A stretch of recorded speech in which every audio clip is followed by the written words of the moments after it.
बहुत ही ज़्यादा प्रमुख और प्रचलित एक बहुत प्रमुख कथा है जो कि आप सभी बचपन से लेकर सुनते आ रहे हो आज तक और आगे भी सुनते आ रहोगे हमेशा।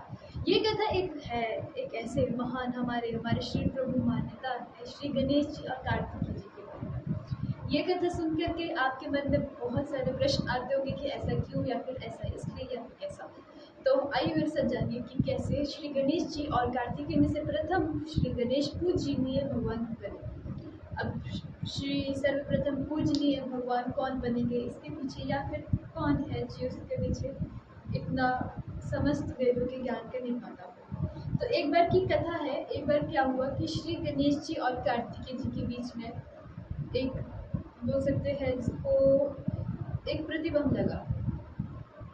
अब श्री गणेश जी और कार्तिकेय एक बार क्या हुआ कि युद्ध भूमि में सभी देवी देवता बहुत ज़्यादा आक्रोश में थे और असुरों का इतना ज़्यादा प्रभाव पड़ गया था देवी देवताओं के ऊपर वहाँ पर कि वो बहुत ज़्यादा चिंतित होने लग गए कि अब कैसे होगा, कैसे इसका निवारण होगा या फिर कौन हमें इतने सारे असुरों से बच जाएगा, क्योंकि इनकी इतनी प्रबल शक्ति और ऊपर से इतना साहस, तो बहुत मुश्किल हो गया। तो सभी देवी देवता गए इंद्र के पास। सबसे जब इंद्र भगवान के पास गए तो जब इंद्र भगवान ने भी कहा कि मेरे पास इसका कुछ निवारण नहीं है, तो जब इंद्र भगवान के पास निवारण नहीं होता तो फिर वो जाते हैं किसके पास, हमारे शिव के पास, हमारे महादेव के पास। तो सभी देवी देवतागण गए शंभू जी के पास।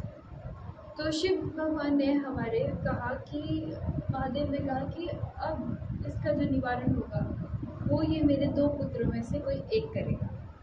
अब दोनों पुत्रों में से कोई एक करेगा तो सर्वप्रथम और प्रथम तो दोनों है, दोनों समान है, दोनों के पास शक्तियाँ भी समान है और दोनों का चरित्र भी समान है। तो इसमें से इन दोनों में से सर्वप्रथम आएगा उसमें से सर्वप्रथम कौन और कैसे सर्वप्रथम किसको ये कार्य का सौंपा दिया जाएगा और कौन सी पूजा करेगा। तो पूजा करने के लिए श्री गणेश और जो कार्तिकेय उनके बीच में कहा कि आप दोनों को एक कंपटीशन ही बोल सकते उस समय का कि जो पृथ्वी से लेकर के त्रिलोक के 3 चक्कर लगाएगा वो सर्वप्रथम और विजयी माना जाएगा। अब ये तो बात सिद्ध हो गई कि त्रिलोक यानी कि पूरे के पूरे तीनों लोगों की जो परिक्रमा करेगा सर्वप्रथम लौट करके आएगा वो विजेता होगा।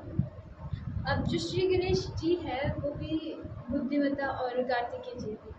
तो श्री गणेश जी ने सोचा कि मेरा वाहन मूषक तो उड़ नहीं सकता, तो ये इतना तेज रफ्तार तो चल नहीं सकता, तो क्या किया जाए। अब उसी के क्षण भर में जिस प्रकार से वहाँ पर हमारे महादेव ने कहा कि पृथ्वी का जितने भी शुरू हो गई है फिर, तो उस वक्त कार्तिकेय जी ने अपना मोर उठाया और वो एकदम से उड़ गए थे।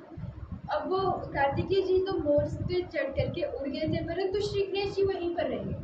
अब श्री गणेश जी वहीं पर रहे तो यह तात्पर्य है कि उन्होंने अपने माता पिता, अपने जो उनके जो माता पिता है उनकी परिक्रमा लगानी शुरू कर दी थी।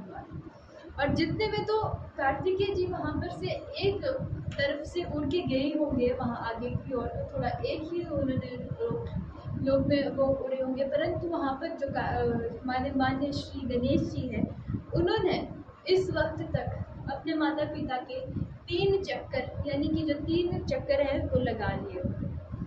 तो जब इसका विजय प्राप्त करने के बाद अब कार्तिकेय जी सवेरे उड़ सारी जगह उड़ के मतलब 3 लोग में भ्रमण करके 3 बार वापस आ गए, परंतु वहाँ पर एक संकोच हुआ कि जो विजय की माला है वो कार्तिकेय को नहीं चढ़ाएगी, क्योंकि कार्तिकेय जो है सर्वप्रथम उड़ के गए थे। अब बात तो ये थी कि जो 3 लोग के चक्कर लगाएगा वो विजेता होगा। अब वहाँ पर कार्तिकेय जी ने तो इसका डायरेक्ट कंक्लूजन निकाल करके 3 लोगों के चक्कर लगाने के लिए वो मोर पर निकल गए, परंतु क्या हुआ वहाँ पर श्री गणेश तो गए नहीं। अब श्री गणेश क्यों नहीं गए, उनके माइंड में उनकी बुद्धिमत्ता यानी कि उनका जो ज्ञान स्मृति है, उन्होंने कहा कि जो 3 लोग होते हैं वो माता पिता के चरणों में होते हैं। तो उन्होंने इस माइंडसेट से, इस बुद्धिमत्ता से हम अपने माता पिता के जो चक्कर 3 लगाए। तो वहाँ पर जबकि विजय होनी थी तो फिर वहाँ पर कार्तिकेय जी प्रस्तुत हो गए कि मेरी विजय होगी, क्योंकि मेरा जो छोटा भाई है वो तो यहीं पर है, तो ये तो गया ही नहीं है कहीं पर भी। तो जब ये कहीं पर नहीं गया तो फिर ऐसा क्यों होगा कि इसी की विजय होगी या फिर मेरी होगी। तो उनके माइंड में तो ये था, जब मेरा भाई प्रस्थान करे ही नहीं तो विजय मेरी होगी, तो वो यही सोच रहे थे। अब ये सोचते सोचते उनके माइंड में ये आ गया कि मैं विजय हूँ। पहले से ही था उनके माइंड में जश्न कि मेरे को फूलों की आरती होती है सब कुछ। तो सारे गण वगैरह जितने भी अतिथि सभी को ऐसा लगा कि वहाँ पर कार्तिकेय जी जीत गए। वहाँ पर एक गण गया और कार्तिक के पास गए और उनको माला चढ़ाने के लिए लगे। तो वहाँ पर उतनी देर में ही महादेव ने कहा कि ठहरो। तो अब कार्तिकेय वहाँ पर कंफ्यूज हो गए कि मैं तो वहाँ पर जीत के आया हूँ, तो फिर हमारे पिताश्री ने इन्हें वरमाला मुझे प्रथम घोषित करने से क्यों रोक दिया। अब ये तो सबसे चर्चा थी, क्योंकि बात तो अब 3 लोग की चक्कर लगाने की थी। तो 3 लोग को चक्कर लगा के गए, परंतु जो गणेश जी है उन्होंने माता पिता की चक्कर लगाई थी। तो वहाँ पर कार्तिकेय ने क्वेश्चन करा, एक प्रश्न करा कि पिताश्री ऐसे कैसे हो सकता है, आपने जो कहा वो मैंने किया। आपने कहा 3 लोगों की जो भ्रमण करेगा और सर्वप्रथम वापस लौट करके आएगा वो विजेता होगा। मैंने गया, मैं वहाँ पे 3 लोगों के चक्कर लगा के भी आ गया, मैं विजयी होना चाहिए। तो फिर इस गणेश को यानी मेरे छोटे भ्राता को कैसे विजय शामिल कर दिया आपने महाभारत में। तो वहाँ पर महादेव ने कहा कि पुत्र, मैंने आपसे कहा था कि आप 3 लोग के चक्कर लगाए। तो यहाँ पर श्री गणेश ने सर्वप्रथम चक्कर लगा दी, क्योंकि जो माता पिता होते हैं वही तो 3 लोग होते हैं। अब इसमें श्री गणेश जी की बुद्धि काम आई, यानी कि उन्होंने अपने माता पिता को पूरा संसार मान लिया। पूरे संसार यानी पूरे त्रिलोक उन्होंने अपने माता पिता जी को माना। तो इसी कारण से यह कारण है कि वहाँ पर श्री गणेश जी विजय हुए, क्योंकि उन्होंने सर्वप्रथम प्रक्रिया तो कर ली अपने माता पिता की। 3 लोग अपने पिताश्री और माताश्री को मान कर, तो यहाँ पर उनकी क्या कमाई बुद्धिमत्ता, तो इसीलिए उन्हें इंटेलिजेंट भी कहा जाता है। तो बुद्धिमत्ता भी है, उन्होंने अपने मस्तक से काम लिया और उन्होंने अपने माता पिता की बहुत ज़्यादा आदर सत्कार करके उनकी प्रक्रिया और उनकी पूजा और अर्चना करी।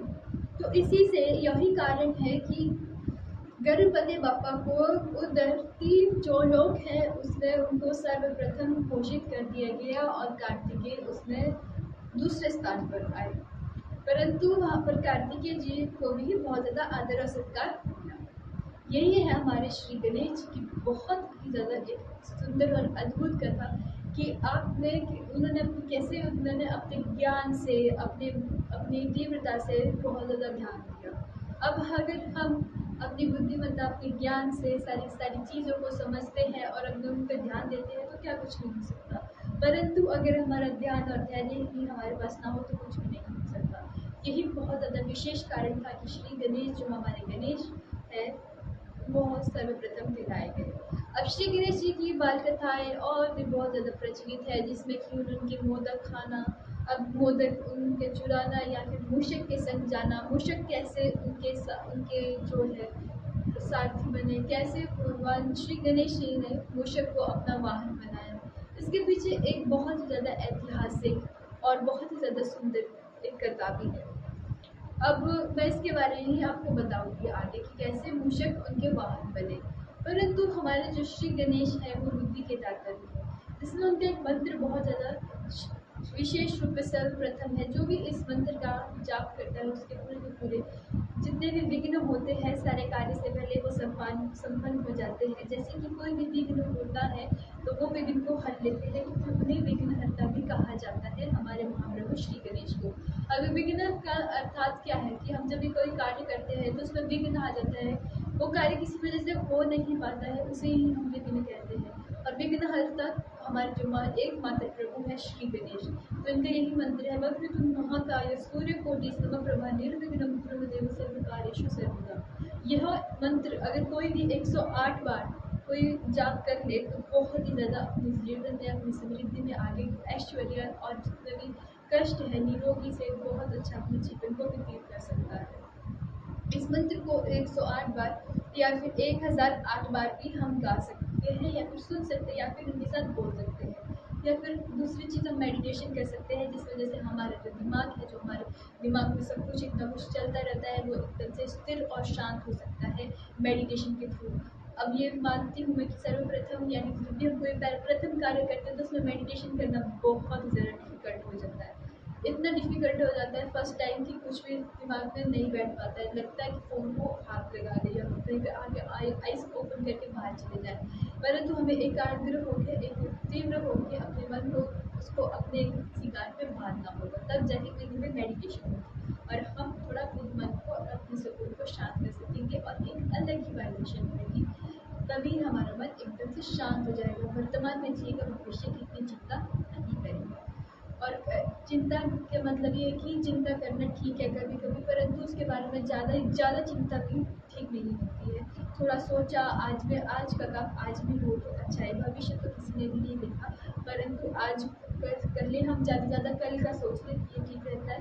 अगर हम भविष्य की प्लानिंग करते रहते तो भविष्य हमने नहीं देखा कैसा होगा, परंतु हम उसका अनुमान जरूर लगा सकते हैं, परंतु देखा किसी ने नहीं है। तो आज की क्षण में जीना ही बहुत ज़्यादा अच्छा और बहुत ज़्यादा हमारे मन को शांति देगा। अगर हम आज का यूज़ करके तो आज सब कुछ हो जाएगा। ये हमारे श्री गणेश जी की बहुत ज़्यादा प्रिय कथा।